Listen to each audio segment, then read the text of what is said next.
In the Christmas season, we celebrate the wondrous truth of the prophesied name of the Lord, Emmanuel. God is with us. And as we have established, as we understand, because God is with us, we are called to be with Him.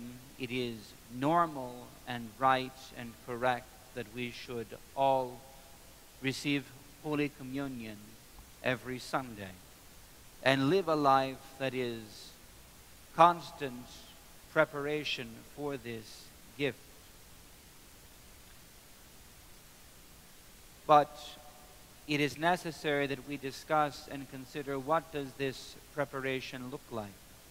Because proper preparation is not what we have heard, what we have thought, the intense and strict fast for the entire week before we receive. This is a penitential fast. This is a reconciliatory fast. When we are distant from God, when we are estranged from Him, we come back into communion with Christ and His church by means of confession and such a fast as this. But this is not the Christian life to which we are called. This is how we return to the Christian life when we have left it. And therefore, in these coming days and weeks and into the new year, we will be considering what it means to live the Christian life, to be constantly preparing to receive the Lord in Holy Communion, and what it means to go out into the world having received the mysteries of the Lord, His presence in our bodies, in our midst, and to live as His presence. This gospel today,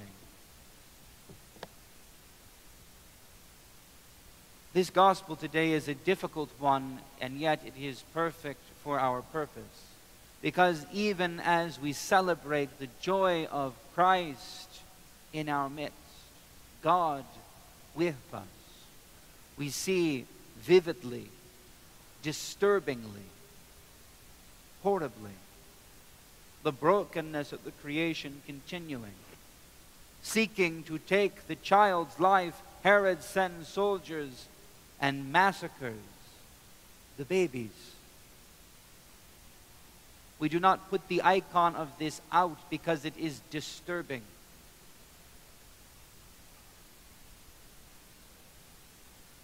The soldiers took their swords and killed the babies, the male children 2 years old and younger, all that they could find in the region around Bethlehem. And we are faced with the question, why? How could this be permitted? Why did God allow this? He is with us. He is present. Why does He let this happen? This is the question we want to ask. But it is not the question we are urged to ask. Indeed, we know that evil things occur every moment of every day around the world. The news has become more sophisticated, so we hear of more evil and terrible things that transpire than we did, we think, when we were children, when we were younger. And we begin to even think the world has gotten worse. It may be, but I don't think so. The world is as it has always been. From the beginning, when humankind fell into sin until now, brokenness and violence and death and evil remain the rule. And if we hear about it more in the news, if we hear about it 2,000 years ago in the gospel today, it only calls to our mind the challenge that each of us faces as soon as we leave this holy place. We have received communion. We have seen the true light. We have received the heavenly Spirit. We are sent out into a world that is broken and evil and violent, full of death and sin. How do we do this? This is the question that we must ask ourselves. Not why does God allow the world to be broken, but how do we go out into that broken world? This is the right question. It asks, in this we ask ourselves about our own response. What must we do? How must we approach this? That the world is broken is not news. Let us not be distracted asking why God allows it to be broken. There are reasons for this, but this is not the time. Our question must be, given that, on the one hand, the world is broken, governed by death and violence and evil and sin, and on the other hand, given that God is with us, Christ is born, salvation has come, how do we live our lives caught between the two truths?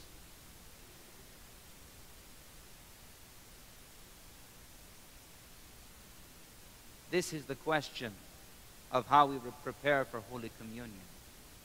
This is the question of how we live our lives as Christians. And to communion frequently too often becomes simply a cop-out, an avoidance of the conflict.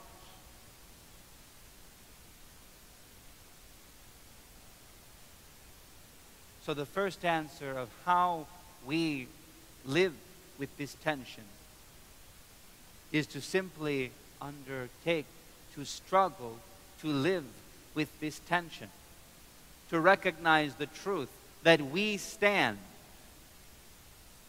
Christians, stand in between the two truths. We live in both worlds. We live in the world of death, violence, sin, evil. And we live in the kingdom of God that is born and never grows old and will indeed prevail and conquer. We must live in both. Not only on Sunday when we come into the church and receive Holy Communion, but every moment of our lives we stand between two worlds. Our foot is in both. We live as citizens of the kingdom to come. And as citizens of the kingdom of God, we live in this broken world. This is the truth of our calling, the truth of our being, because it is the truth of Christ's coming. He comes perfect God and perfect man into this broken world. And long before he fixes anything, long before he heals or preaches, long before he speaks even a word, he lives in this broken world. We are called to do the same. But not to be conformed to the image of this world. Not to be dragged down by its brokenness and evil. Not to take part in the violence and the anger and all that is broken and wrong. We are called to live in the world as vessels of the grace and life of Jesus Christ. And when we grow weary, we are called to turn to the Lord for strength. This is our core identity as Christians. We live in the world although it is broken, and we hold fast to the glorious kingdom of God Most High, who is with us.